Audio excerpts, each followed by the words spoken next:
Hi అండి. అందరికీ నమస్కారం. Welcome to my channel. ఈ వీడియోలో ప్రభుత్వ ఉద్యోగుల సమాచారం, హైకోర్టు సంచలన తీర్పు విడుదల, తాజా అప్డేట్ గురించి అయితే వీడియోలో తెలుసుకుందాము. వీడియోని ఎక్కడ గాని స్కిప్ చేయకుండా ఎండ్ వరకు చూసేయండి. అప్పుడే ఇన్ఫర్మేషన్ పూర్తిగా అర్థమవుతుంది. అలాగే ఈ వీడియో చూస్తున్న ప్రతి ఒక్కరు వీడియోకైతే లైక్ చేయండి ఫ్రెండ్స్. ఈ వీడియోని తోటి ఉద్యోగ, పెన్షన్ మిత్రులతో అయితే షేర్ చేయండి. కొత్తగా మన ఛానల్‌ని చూస్తున్నారు. ఇంకా ఎవరైనా సబ్స్క్రైబ్ చేసుకున్నట్లయితే వెంటనే మన ఛానల్‌ని అయితే సబ్స్క్రైబ్ చేసుకోండి. దీని ద్వారా నేను చేసే లేటెస్ట్ వీడియోస్ అన్నీ మీ వరకు రీచ్ అవుతాయి. ఇక ఆలస్యం చేయకుండా వివరాల్లోకైతే వెళ్ళిపోదాము. ఫ్రెండ్స్ ఇక విషయానికొచ్చినట్లయితే భర్త 21 ఏళ్లుగా అదృశ్యం కనికరం చూపిన హైకోర్టు. హైకోర్టు కీలక తీర్పు విడుదల. 7 ఏళ్లు కనిపించకుండా పోతే మరణించినట్లే లెక్క. భార్యకు కారుణ్య నియామకం. 21 ఏళ్లు క్రితం భర్త అదృశ్యమై క్యాన్సర్‌తో బాధపడుతున్నటువంటి ఓ మహిళ పిటిషన్‌పై తెలంగాణ హైకోర్టు కీలక తీర్పు అయితే వెలువరించింది. మానవతా దృక్పథంతో ఈ కేసును పరిగణలోకి అయితే తీసుకోవాలని ఇండియన్ బ్యాంక్‌కు హైకోర్టు సూచించింది. చట్ట ప్రకారం ఎవరైనా 7 ఏళ్లు కనిపించకపోతే వారు మరణించినట్లే అనే ఈ నిబంధన ప్రకారంగా సదరు మహిళకు కారుణ్య నియామకం కింద ఉద్యోగం ఇవ్వాలని బ్యాంకును ఆదేశించింది. అంతేకాకుండా పిటిషనర్ల వినతి పత్రంపైన సకాలంలో చర్యలు తీసుకునేందుకు 50,000 జరిమానాగా సైనిక్ వెల్ఫేర్ డైరెక్టర్‌కు చెల్లించాలి అని ఆదేశాలు జారీ చేసింది. కేసు వివరాల్లోకెళ్తే ఖమ్మం జిల్లాకు చెందినటువంటి వనపట్ల సూనకుమారి గారు దాఖలు చేసిన పిటిషన్ పైన జస్టిస్ నగేష్ భీమపాక విచారణ చేపట్టారు.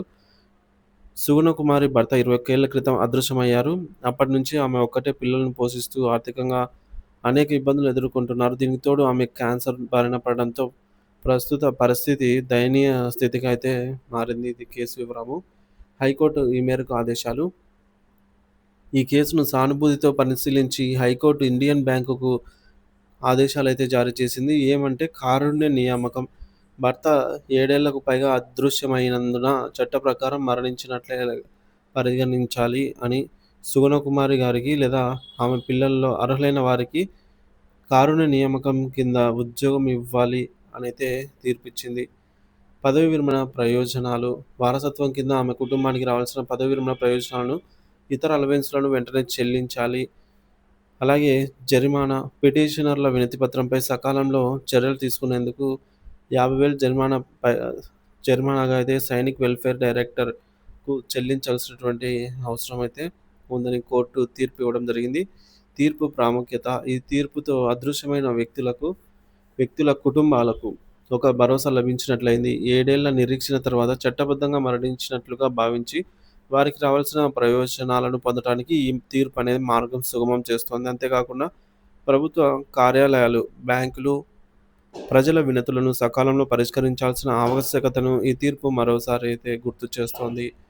ఈ తీర్పు సుగుణకుమారి కుటుంబానికి పెద్ద ఆర్థిక ఊరటనైతే ఇచ్చింది. ఈ తీర్పు ద్వారా వారి ఆర్థిక భద్రత లభించడమే కాకుండా న్యాయ వ్యవస్థపై విశ్వాసం కూడా పెరుగుతోంది.